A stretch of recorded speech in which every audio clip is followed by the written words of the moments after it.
إنه لقرآن كريم في كتاب مكنون لا يمسه إلا المطهرون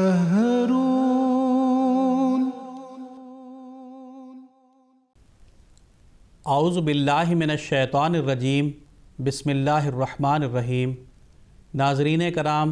السلام علیکم ورحمۃ اللہ وبرکاتہ۔ ناظرین کرام،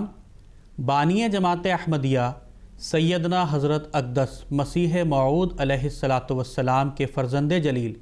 حضرت مرزا بشیر الدین محمود احمد صاحب المصلح الموعود خلیفۃ المسیح الثانی رضی اللہ تعالی عنہ کی تفسیر کبیر کے دروس کی سیریز کے تسلسل میں ہم آپ کی خدمت میں حاضر ہیں۔ ناظرین، اس پروگرام میں خاکسار کے ساتھ محترم مولانا زین الدین صاحب شریک گفتگو ہوں گے۔ میں عام محترم کا اس پروگرام میں خیر مقدم کرتا ہوں۔ ناظرین، آج کے اس پروگرام میں گزشتہ درس میں مذکور سورہ فاتحہ کی تفسیر کے اگلے حصہ کو پیش کیا جائے گا۔ میں محترم مولانا زین الدین صاحب سے درخواست کرتا ہوں کہ آج کے اس درس کا آغاز فرمائیں۔ شکریہ۔ بسم اللہ الرحمن الرحیم۔ آج کا درس جو ہے الرحمن الرحیم کی تشریح کے ساتھ شروع ہوتا ہے۔ سیدنا حضرت خلیفۃ الثانی رضی اللہ تعالی عنہ الرحمن الرحیم کی تشریح میں بیان فرماتے ہیں، ان الفاظ کے معنی بسم اللہ میں بیان ہو چکے ہیں۔ بعض لوگ اعتراض کرتے ہیں کہ ان دونوں صفات کا ذکر بسم اللہ الرحمن الرحیم میں ہو چکا ہے، پھر ان کو دہرایا کیوں گیا ہے؟ اس کا جواب یہ ہے کہ بسم اللہ میں ایک مستقل مضمون بیان ہوا ہے اور وہ ہر صورت کی کنجی ہے، اس لیے صورت کے مضمون میں اگر اپنے موقع پر انہی صفات کو دوبارہ بیان کیا جائے یہ امر تکرار نہیں کہلا سکتا۔ چنانچہ یہاں بھی اسی حکمت سے ان صفات کو دہرایا گیا ہے۔ رب العالمین میں یہ مضمون بیان کیا گیا تھا، یہ بتایا گیا تھا کہ خدا تعالیٰ پیدا کر کے آہستہ آہستہ اور درجہ بدرجہ اعلیٰ ترقیات تک پہنچاتا ہے۔ آیت زیر تفسیر میں الرحمن الرحیم کے الفاظ سے طریق ربوبیت بتایا ہے، اور وہ یہ ہے کہ نمبر ایک اللہ تعالیٰ رحمان ہے، اس نے ہر چیز کے لیے ایسے سامان پیدا کیے ہیں جو اس کی ترقی میں ممد ہوتے ہیں، اور باریک در باریک سامان پیدا کر کے مخفی در مخفی قوتوں کو قوت ظہور عطا فرمائی ہے اور ترقی کے ذرائع بہم پہنچائے ہیں۔ انسان، حیوان، نباتات، جمادات سب اپنے گرد و پیش سے متاثر ہو رہے ہیں اور اپنے قیام یا اپنی تکمیل کے سامان حاصل کر رہے ہیں۔ نمبر دو، وہ رحیم ہے، بس جب کوئی مخلوق اپنے فرائض کو اچھی طرح ادا کرتی ہے تو اس کی قدردانی کی جاتی ہے اور اس پر خاص فضل کیا جاتا ہے اور مزید ترقی کی اس میں امنگ پیدا کی جاتی ہے، اور اسی طرح یہ سلسلہ لامتناہی طور پر چلا جاتا ہے۔ الرحمن ایسی صفت ہے کہ اللہ تعالیٰ کے سوا اس کا استعمال دوسروں پر نہیں ہوتا سوائے اضافت کے، جیسا کہ مسلمہ کذاب اپنے آپ کو رحمان یمامہ کہلاتا تھا۔ اس کے معنی جیسا کہ بتایا جا چکا ہے بلا مبادلہ اور بلا استحقاق رحم کرنے کے ہیں، اور اس مفہوم میں کفارہ کا رد پایا جاتا ہے، کیونکہ کفارہ کی بنیاد اس خیال پر ہے کہ اللہ تعالیٰ بلا استحقاق رحم نہیں کر سکتا۔ مسیحیوں کو اس کا اس قدر احساس ہے کہ عرب کے نصارہ بھی جب اپنی تصنیفات میں یا خطوں پر خدا تعالیٰ کا نام لکھتے ہیں تو بسم اللہ کے بعد وہ یہ صفات بسم اللہ کے بعد اور صفات کا ذکر کر دیتے ہیں، رحمان کا لفظ استعمال نہیں کرتے، سوائے ایسے شخص کے جو اسلامی تمدن سے متاثر ہو۔ مثلا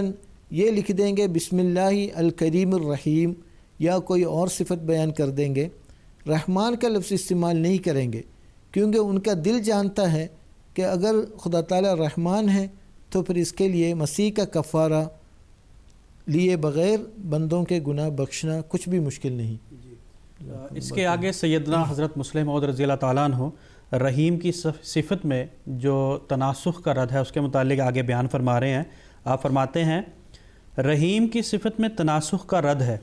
کیونکہ تناسخ کی بنیاد محدود عمل کی غیر محدود جزا نہ مل سکنے کا عقیدہ ہے۔ صفت رحیم بتاتی ہے کہ محدود عمل کی غیر محدود جزا نہیں ملتی، بلکہ نیک عمل کی خاصیت یہ ہے کہ وہ مقرر ہوتا ہے، پس اس کے بدلہ میں جزا بھی مقرر ملتی ہے۔ رحیم کا لفظ بار بار رحم کرنے پر دلالت کرتا ہے، اور بار بار رحم کے معنی یہ نہیں کہ ایک ہی فعل کا بار بار انعام ملتا ہے، بلکہ اس سے یہ مراد ہے کہ جو شخص نیکی کی حقیقت کو سمجھتا ہے وہ بار بار نیک اعمال بجا لاتا ہے، اور کم سے کم اس کے دل میں بار بار نیک عمل بجا لانے کی خواہش ضرور پائی جاتی ہے۔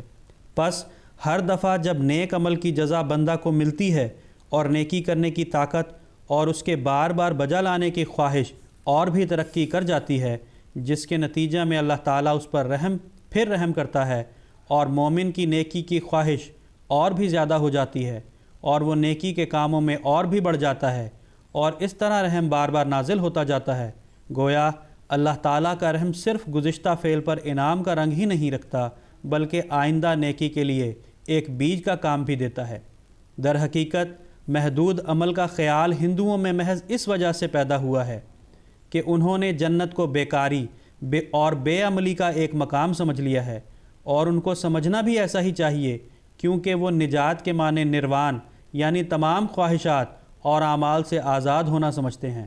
پس ان کے نزدیک عمل اسی دنیا میں ختم ہو جاتا ہے اور اس وجہ سے محدود ہوتا ہے، اور چونکہ عمل محدود ہوتا ہے ان کے نزدیک اس کا بدلہ بھی محدود ہونا چاہیے۔ مگر اسلام بار بار رحم اور بار بار عمل کے مسئلہ کو پیش کرتا ہے اور جنت کو دارالعمل ہی قرار دیتا ہے۔ جب خدا تعالیٰ رب العالمین ہے تو جنت بھی تو ایک عالم ہے، وہاں بھی ترقی ہوگی، ورنہ رب العالمین صحیح نہیں ٹھہرتا۔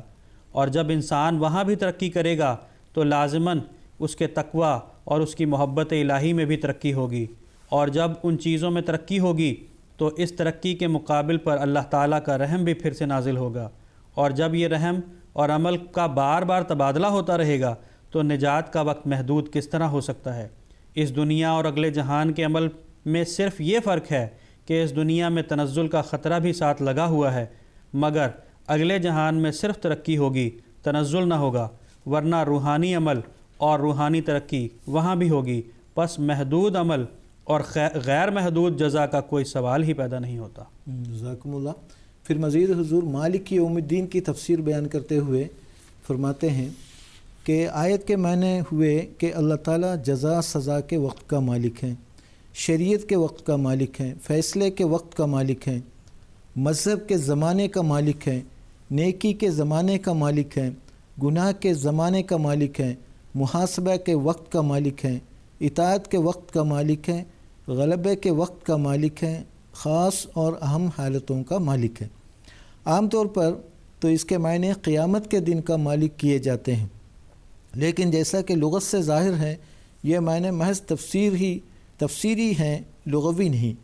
دین کے ایک معنی جزا سزا کے ہیں، اور جزا سزا کا کامل مظاہرہ چونکہ قیامت کے دن ہوگا، اس لیے مفسرین نے جزا سزا کے معنوں کی بنیاد پر اس آیت کے یہ معنی کر دیے کہ قیامت کے دن کا مالک ہے۔ حالانکہ لغت کے روح سے اس آیت کے مختلف معنی ہوتے ہیں اور سب کے سب قرآنی مطالب کے مطابق اور درست ہیں،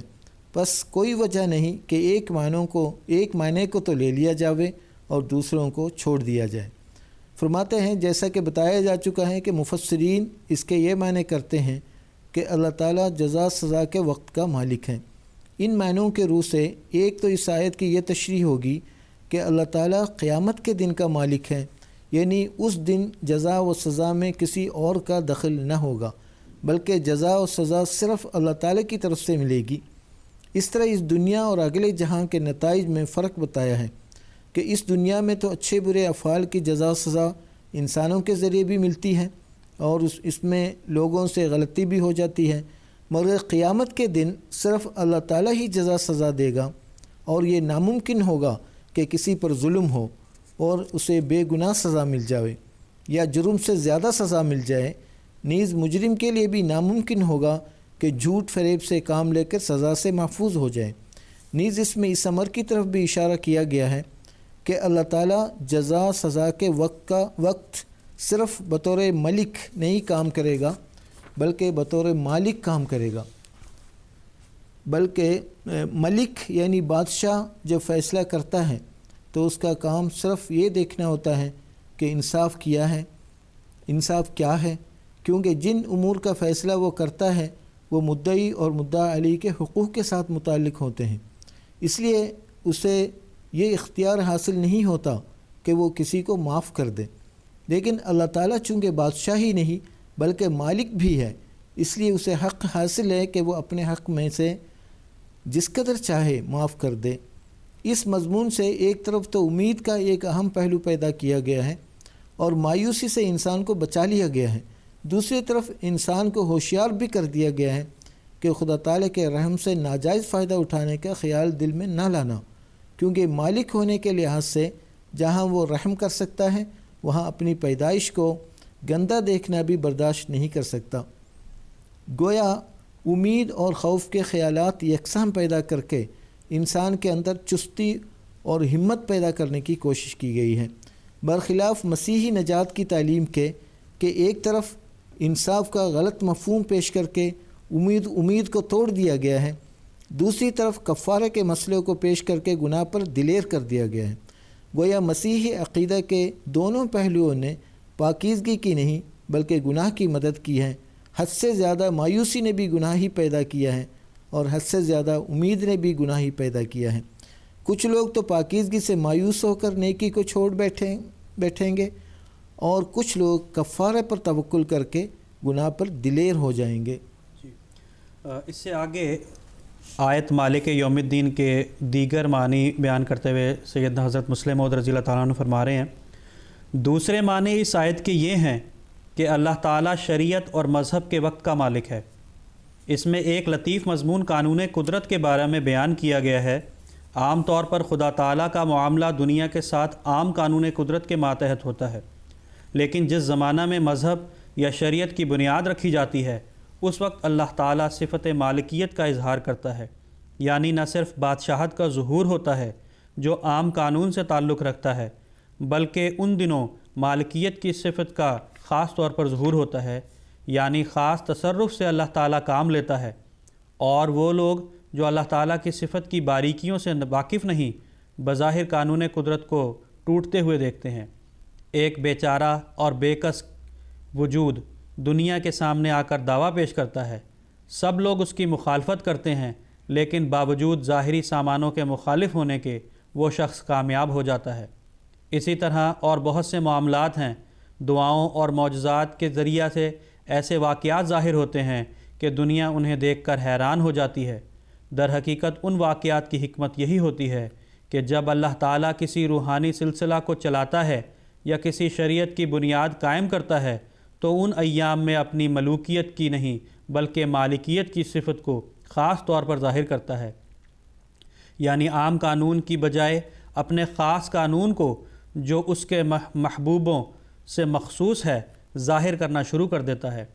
اور ایسے واقعات ان دنوں میں ظاہر ہوتے ہیں جو خارق عادت نظر آتے ہیں۔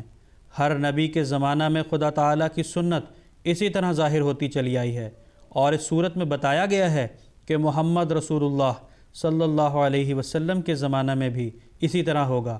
خارق عادت واقعات سے جو بظاہر قانون قدرت کے مخالف نظر آئیں گے، اللہ تعالیٰ محمد رسول اللہ صلی اللہ علیہ وآلہ وسلم کی مدد کرے گا، اور یہ امر اس بات کا ثبوت ہوگا کہ یہ زمانہ قیام شریعت کا ہے اور محمد رسول اللہ صلی اللہ علیہ وسلم خدا تعالیٰ کے سچے رسول ہیں۔ ایک معنی اس آیت کے یہ ہیں کہ اللہ تعالیٰ نیکی کے وقت کا اور گناہ کے وقت کا مالک ہے۔ اس میں اس طرف اشارہ کیا گیا ہے کہ دنیا پر دو دور آتے ہیں۔ ایک دور تو وہ ہوتا ہے جب کہ نیکی اور بدی یکساں طور پر دنیا میں پائی جاتی ہے، اس وقت اللہ تعالیٰ کا عام قانون دنیا میں جاری رہتا ہے۔ لیکن ایک زمانہ ایسا آتا ہے کہ دنیا میں گناہ ہی گناہ پھیل جاتا ہے، اس وقت اللہ تعالیٰ مالک کی حیثیت سے ظاہر ہوتا ہے اور اپنے باغ کی اصلاح کرتا ہے، اور نبی مبعوث فرماتا ہے، اور اس کے ذریعہ سے ایک قوم دنیا میں ایسی قائم ہو جاتی ہے جو نیکی کے مقام پر اس طرح قائم ہوتی ہے کہ کہا جا سکتا ہے کہ گویا وہ سب کی سب نیک ہے۔ اس وقت بھی اللہ تعالیٰ اپنی خاص تقدیروں کے ذریعہ اس قوم کی تائید کرتا چلا جاتا ہے، یہاں تک کہ وہ قوم اپنے اس معیار کو کھو دیتی ہے اور اس میں نیکی بدی کی متوازی تحریکیں جاری ہو جاتی ہیں۔ تب اللہ تعالیٰ اپنی خاص تقدیر کو واپس کر لیتا ہے اور عام قانون قدرت کے ماتحت اس سے معاملہ کرنے لگتا ہے، یہاں تک کہ وہ قوم ایک وقت میں جا کر بالکل خراب ہو جاتی ہے۔ تب سنت اللہ کے ماتحت پھر اللہ تعالیٰ مالکیت کی صفت کو ظاہر کرتا ہے، پھر نبی مبعوث ہوتا ہے، پھر گناہ کا کلا کما کیا جاتا ہے، پھر ایک پاکوں کی جماعت بنائی جاتی ہے، اور اس تمام عرصے میں قدرت خاص یعنی مالکانہ قدرت اور تصرف کا ظہور ہوتا رہتا ہے، یہاں تک کہ پھر وہ قوم نیکی کے اعلیٰ معیار سے نیچے گر جاتی ہے، اور پھر وہی پہلا سا دور شروع ہو جاتا ہے۔ حضور رحمہ اللہ تعالی اسی مالک یوم الدین کی تشریح کرتے ہوئے مزید فرماتے ہیں، ایک معنی اس آیت کے یہ ہیں کہ اللہ تعالیٰ اطاعت کے وقت کا مالک ہے، یعنی وہی قانون خاص جس کا ذکر اوپر ہوا ہے اور جو اقوام کے متعلق جاری ہوتا ہے اسے اللہ تعالیٰ خاص افراد کے لیے بھی جاری کرتا ہے۔ یعنی جب کسی شخص کی زندگی اللہ تعالیٰ کی کامل اطاعت میں گزرنے لگتی ہے تو اس کے لیے بھی اللہ تعالیٰ خاص قدرت کا اظہار کرتا ہے، اور وہ انسان عام انسانوں کی طرح نہیں رہتا بلکہ اللہ تعالیٰ اس کے لیے خاص قدرت کا اظہار کرتا ہے۔ ایک معنی اس آیت کے یہ ہے کہ اللہ تعالیٰ اہم حالتوں کے وقت کا مالک ہے۔ اس سے اس امر کی طرف اشارہ کیا گیا ہے کہ دنیا میں ہر کام ایک زنجیر سے مشابہت رکھتا ہے، یعنی منفرد نہیں ہوتا بلکہ اس کی بہت سی کڑیاں ہوتی ہیں۔ جب انسان بیمار ہوتا ہے تو اس کی بیماری اس دن کی کسی غلطی کے نتیجے میں نہیں ہوتی بلکہ نہ تندرستی اس دن کی ورزش یا غذا کی وجہ سے ہوتی ہے۔ بس انسان کے اعمال وہ نتیجے پیدا کرتے ہیں، ایک نتیجہ تو عارضی اور وقتی ہوتا ہے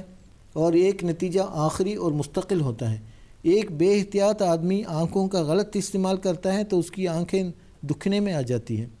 اور مگر علاج سے اچھی ہو جاتی ہے، پھر بے احتیاطی کرتا ہے، پھر دکھنے آ جاتی ہے، پھر علاج کرتا ہے، پھر اچھی ہو جاتی ہے، آخر ایک دن نظر جاتی ہی رہتی ہے اور علاج بے فائدہ ہو جاتا ہے۔ ایک محنتی طالب علم سبق یاد کرتا ہے، دوسرے دن استاد اس سے خوش ہو جاتا ہے،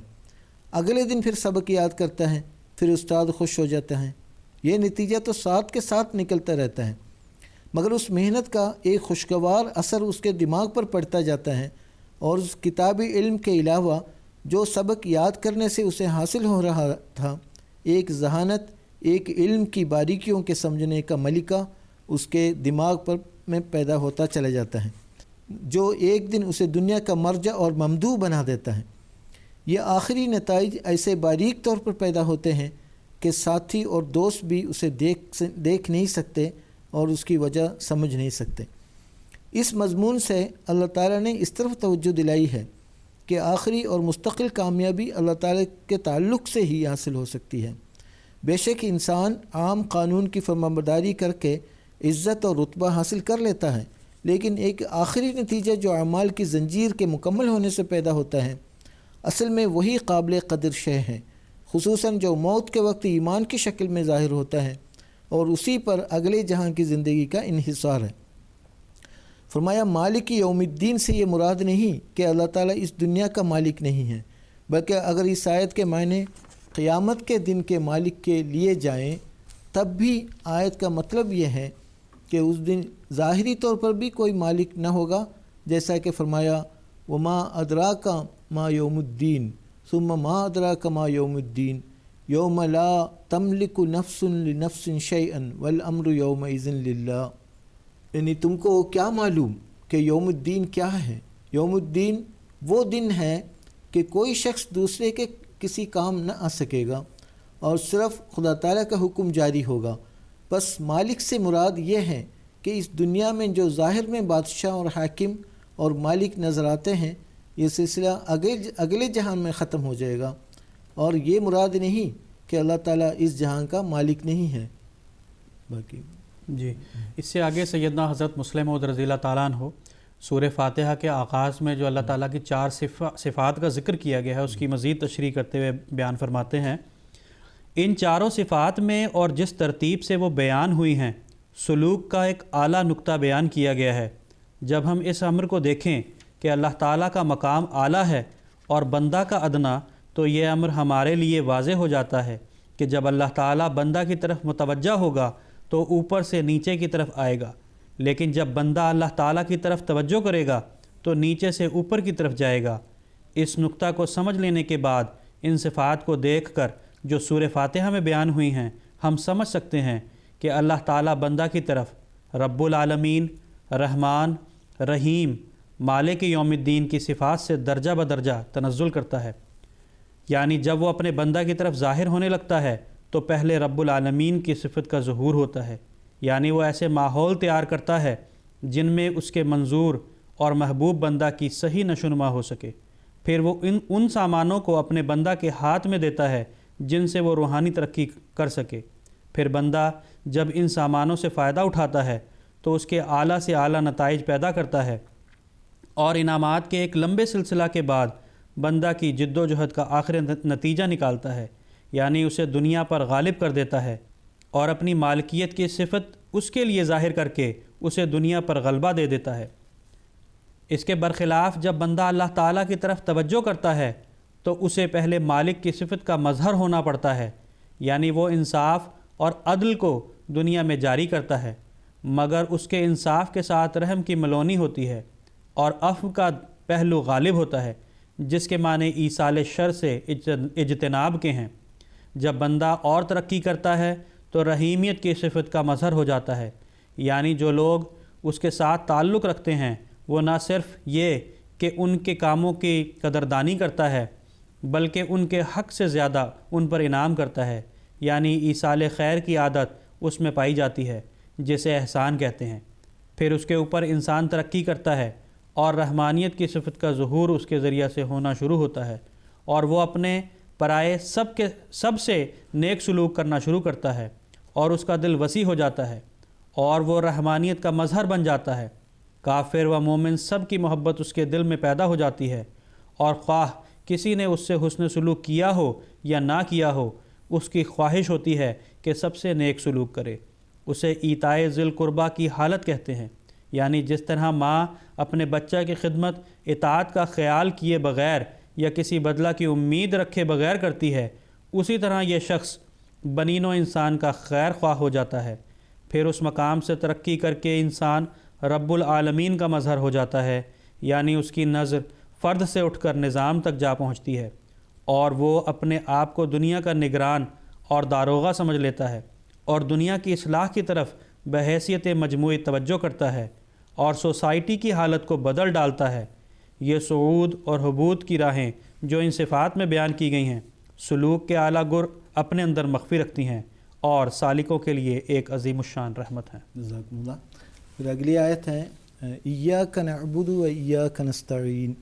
ہم تیری ہی عبادت کرتے ہیں اور تجھ ہی سے مدد مانگتے ہیں۔ تو اس کی تشریح میں حضور فرماتے ہیں الحمدللہ سے لے کر مالک یوم الدین تک کی عبارت سے یوں ظاہر ہوتا ہے کہ گویا خدا تعالیٰ بندے کی نظر سے اوجھل ہے اور وہ اس کی تعریف کر رہا ہے، لیکن ایاک نعبد سے ایک دم خدا تعالیٰ کو مخاطب کر لیا گیا ہے۔ بعض نادانوں نے اس پر اعتراض کیا ہے کہ یہ حسن کلام کے خلاف ہے، حالانکہ یہ حسن کلام کے خلاف نہیں بلکہ حسن کلام کی ایک اعلیٰ مثال ہے۔ اللہ تعالیٰ کی ذات وراء الورا ہے، وہ بندے کو نظر نہیں آتی، اس کی صفات کے ذریعے سے وہ اسے شناخت کرتا ہے اور اس کے ذکر کے ذریعے وہ اس کے قریب ہوتا ہے، یہاں تک کہ اس کے دل کی آنکھیں اسے دیکھ لیتی ہیں۔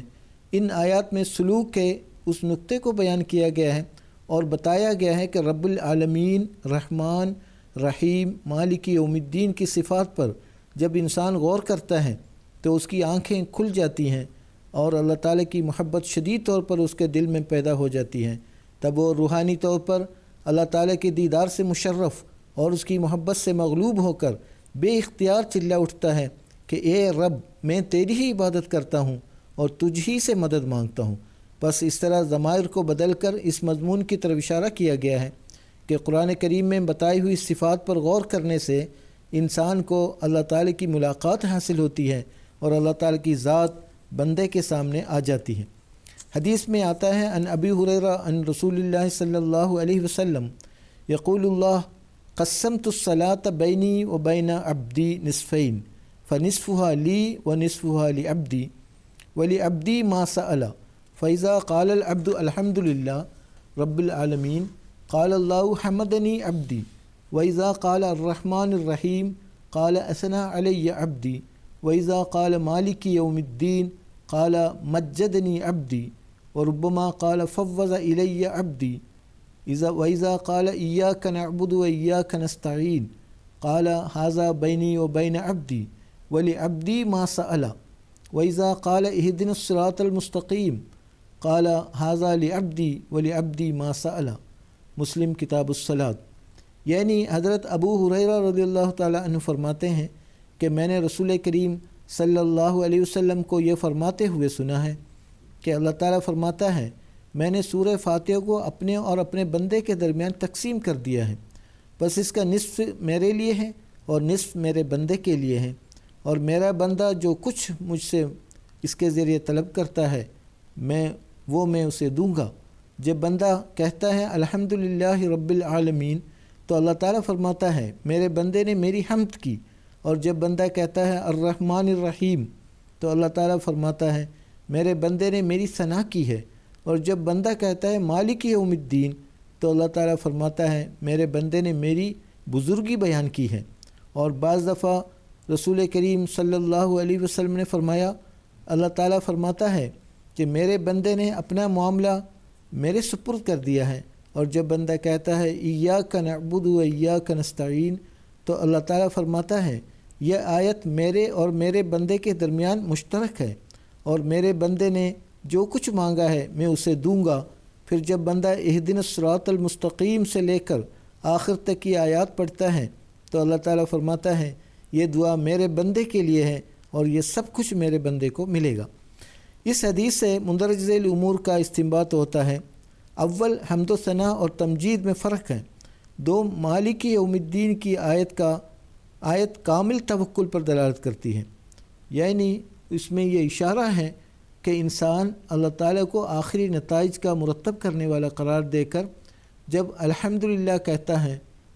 الحمد کہتا ہے تو گویا وہ اس امر پر اطمینان کا اظہار کرتا ہے کہ اللہ تعالیٰ کا یہ فیصلہ درست ہے اور مجھے منظور ہے. اور جب وہ اللہ تعالیٰ پر اس طرح توکل کرتا ہے تو اللہ تعالیٰ کیوں نہ اس سے بخشش اور نرمی کا معاملہ کرے. سوم یہ کہ اس صورت میں جن انعامات کے حصول کے لیے دعا سکھائی گئی ہے وہ مسلمانوں کو بحیثیت قوم ضرور ملیں گے، کیونکہ اس دعا کے متعلق حدیث میں آتا ہے کہ لی عبدی ما سأل، میرے بندے نے جو کچھ مانگا ہے اسے ضرور ملے گا. آیت ایاک نعبد و ایاک نستعین میں نعبد اور نستعین کی ترتیب کے متعلق سیدنا حضرت مسلم موعود رضی اللہ تعالیٰ عنہ آگے فرما رہے ہیں اس آیت میں نعبد پہلے آیا ہے اور نستعین بعد میں. بعض لوگ اس پر اعتراض کرتے ہیں کہ خدا تعالیٰ کی عبادت کی توفیق تو اللہ تعالیٰ کی مدد سے ہی حاصل ہو سکتی ہے، پھر نعبد کو پہلے کیوں رکھا، نستعین پہلے چاہیے تھا. اس کا جواب یہ ہے کہ بے شک عبادت بھی اللہ تعالیٰ کی مدد سے ہوتی ہے، لیکن اس جگہ اعانت کا ذکر نہیں بلکہ استعانت کا ذکر ہے، یعنی مدد مانگنے کا. اور اس میں کیا شک ہے کہ جب بندہ کے دل میں عبودیت اور عبادت کا خیال پیدا ہوگا اس کے بعد ہی وہ اللہ تعالیٰ سے دعا مانگنے کا خیال کرے گا. جو عبادت کی طرف راغب ہی نہ ہو وہ مدد کیوں طلب کرے گا؟ پس گو اللہ تعالیٰ کے فضل اور اعانت کے بغیر عبادت کی توفیق نہیں ملتی، لیکن استعانت یعنی بندہ کا اللہ تعالیٰ کے دروازہ پر جھکنا عبادت کا خیال آنے کے بعد ہی پیدا ہوتا ہے. اس وجہ سے نعبدو کو پہلے اور نستعین کو بعد میں رکھا گیا ہے. دوسرا جواب اس کا یہ ہے کہ ارادہ بندہ کی طرف سے ہوتا ہے اور عمل کی توفیق اللہ تعالیٰ کی طرف سے. اگر ارادہ بھی اللہ تعالیٰ کی طرف سے ہو تو انسان کے اعمال اضطراری اعمال ہو جائیں گے. پس اس آیت میں یہ کہا گیا ہے کہ جب بندہ کے دل میں عبادت کا خیال پیدا ہو اسے اللہ تعالیٰ سے تکمیل ارادہ کے لیے دعا کرنی چاہیے اور کہنا چاہیے کہ اے میرے رب میں تیری عبادت کا فیصلہ کر چکا ہوں، مگر اس عہد کی تکمیل تیری امداد کے سوا نہیں ہو سکتی، اس لیے تو میری مدد کر اور مجھے اس امر کی توفیق دے کہ تیرے سوا کسی کی عبادت نہ کروں. عبادت کامل تذلل کا نام ہے. پس عبادت کے معنی یہ ہیں کہ اللہ تعالیٰ کی صفات کو بندہ اپنے اندر پیدا کر لے. عبادت کی ظاہری علامت صرف قلبی کیفیت کو بدلنے کے لیے مقرر ہیں، ورنہ اس میں کوئی شک نہیں کہ عبادت دل کی کیفیت اور اس کے ماتحت انسانی اعمال کے صدور کا نام ہے. اور خاص اوقات کی تعیین اور قبلہ رو ہونا اور ہاتھ باندھ کر کھڑا ہونا یا رکوع سجدہ کرنا یا رکوع سجود کرنا یہ اصل عبادت نہیں، بلکہ جسم کی ظاہری حالت کا اثر چونکہ دل پر ہوتا ہے اور توجہ بھی قائم ہوتی ہے، نماز کے لیے کچھ ظاہری علامات بھی مقرر کر دی گئی ہیں،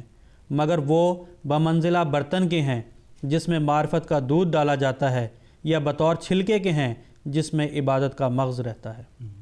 اس آیت میں ایاک نعبد و ایاک نستعین میں جو جمع کا صیغہ استعمال کیا گیا ہے، یعنی اعبدو نہیں کہا گیا، اکیلے نماز پڑھتے ہوئے بھی نعبدو کا لفظ استعمال کرتے ہیں۔ اس سلسلے میں حضور فرماتے ہیں اس آیت میں اور بعد کی آیات میں جمع کا صیغہ استعمال کیا گیا ہے، یعنی یوں کہا گیا ہے کہ ہم عبادت کرتے ہیں اور ہم مدد مانگتے ہیں اور ہمیں سیدھا راستہ دکھا۔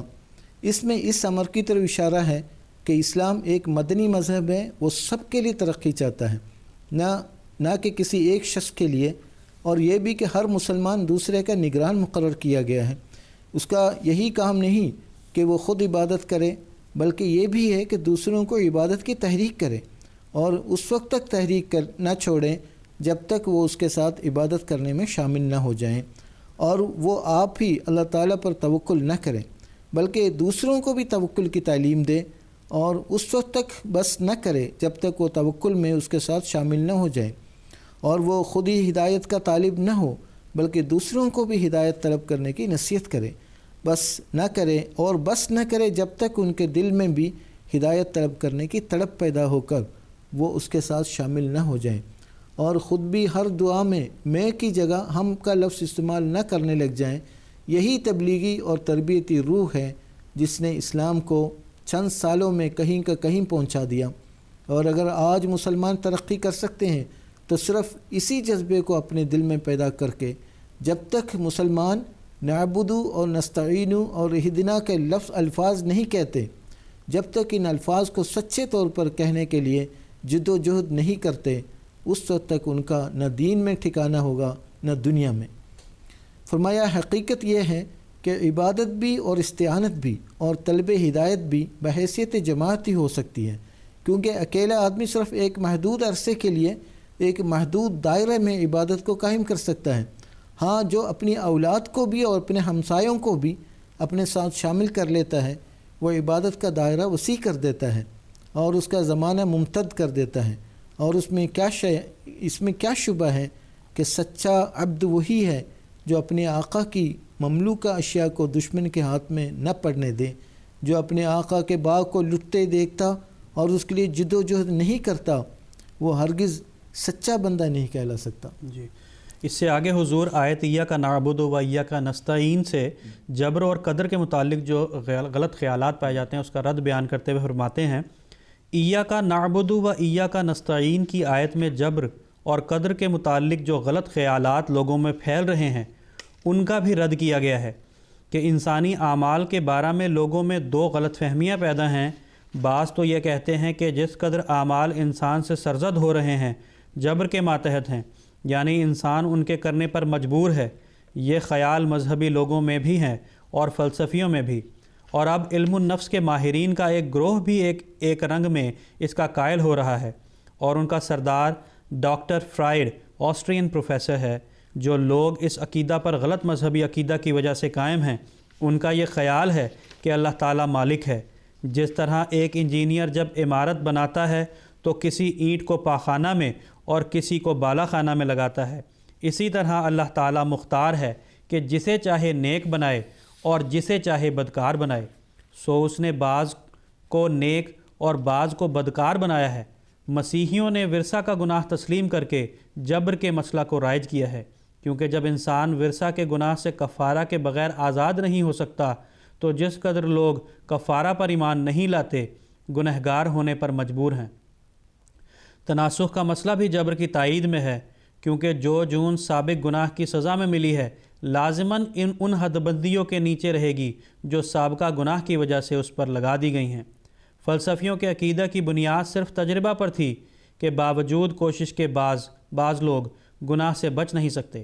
لیکن ڈاکٹر فرائیڈ نے اس مسئلہ کو علمی مسئلہ بنا دیا ہے۔ اس کا خیال ہے کہ چونکہ انسان کی تعلیم کا زمانہ اس کے ارادہ کے زمانہ سے پہلے شروع ہوتا ہے، یعنی بچپن سے، اور ارادہ اور اختیار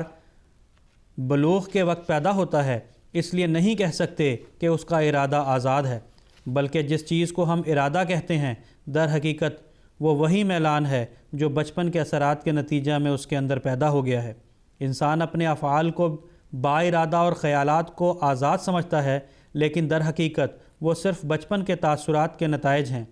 اور چونکہ وہ اس کے نفس کا جز بن گئے ہیں، وہ اسے بیرونی اثر خیال نہیں کرتا بلکہ اپنا ارادہ سمجھتا ہے۔ ڈاکٹر فرائیڈ کے یہ خیالات نئے نہیں، اسلام میں ان کی سند ملتی ہے، جیسے کہ رسول کریم صلی اللہ علیہ وسلم فرماتے ہیں کہ بچہ فطرت اسلام پر پیدا ہوتا ہے، مگر ابواہ یحودانہ او ینصرانہ، یعنی اس کے ماں باپ اسے یہودی یا مسیحی بنا دیتے ہیں، یعنی ان کی تربیت کے اثر سے وہ بڑا ہونے سے پہلے ان کے غلط خیالات کو قبول کر لیتا ہے اور بے سمجھے بوجھے ان کے راستہ پر چل کھڑا ہوتا ہے۔ اسی طرح رسول کریم صلی اللہ علیہ وسلم نے بچہ کی پیدائش پر اس کے کان میں اذان کہنے کا حکم دے کر بچپن کے اثرات کی وسعت اور اہمیت کو ظاہر کیا ہے۔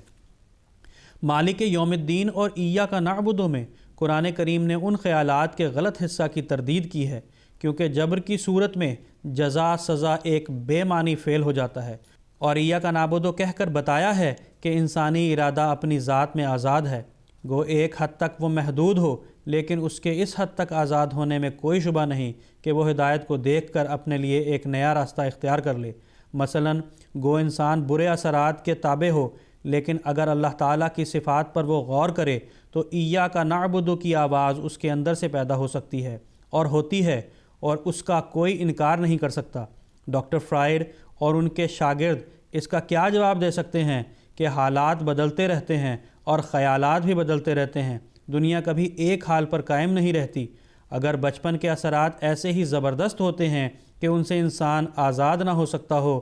تو چاہیے تھا کہ آدم سے لے کر اس وقت تک دنیا ایک کی ہی راہ پر گامزن رہتی، لیکن اس میں بارہا تغیر ہوا ہے اور ہو رہا ہے، جس سے معلوم ہوتا ہے کہ ایسے تغیرات ممکن ہیں جو انسان کے خیالات کی رو کو اس سمت میں بدل دیں جن پر اس کے بچپن کے تاثرات اسے چلا رہے تھے۔ قرآن کریم نے اس کے نہایت زبردست دلائل دیے ہیں، مگر اس جگہ ان کی تفصیل کا موقع نہیں۔ یہاں صرف اجمالی طور پر اس آیت سے جو استدلال ہوتا ہے اسے بیان کر دیا گیا ہے۔ جبر کے عقیدہ کے بالکل مخالف ایک اور خیال بھی ہے، اور وہ یہ ہے کہ انسان اپنے خیالات میں بالکل آزاد ہے اور اللہ تعالیٰ اس کے کاموں میں کوئی دخل نہیں دیتا۔ اسلام اس خیال کو بھی رد کرتا ہے اور فرماتا ہے کہ تم ان اثرات کو جو گرد و پیش سے انسان پر پڑ رہے ہیں بالکل نظر انداز نہیں کر سکتے، پس ضروری ہے کہ ایک بالا ہستی جو تمام اثرات سے بالا ہے انسان کی نگران رہے، اور ایسے بد اثرات جب خطرناک صورت اختیار کر جائیں تو انسان کی مدد کر کے ان سے اسے بچائے، اور ایاک نستعین کی دعا سکھا کر اس طرف توجہ دلائی ہے اور بتایا ہے کہ تمہارا خدا ہاتھ پر ہاتھ دھر کر نہیں بیٹھا بلکہ تمہاری مجبوریوں کو دیکھ رہا ہے، پس تم اس سے مانگو تو وہ تم کو دے گا، کھٹکھٹاؤ تو وہ تمہارے لیے کھولے گا۔ ناظرین، اس کے ساتھ ہی ہمارے آج کے اس پروگرام کا وقت ہوا چاہتا ہے۔ انشاءاللہ تعالی آئندہ اگلے پروگرام میں اسی تفسیر کی آگے کی تفسیر کو ہم بیان کریں گے۔ تب تک کے لیے ہمیں اجازت دیجیے۔ السلام علیکم ورحمۃ اللہ وبرکاتہ۔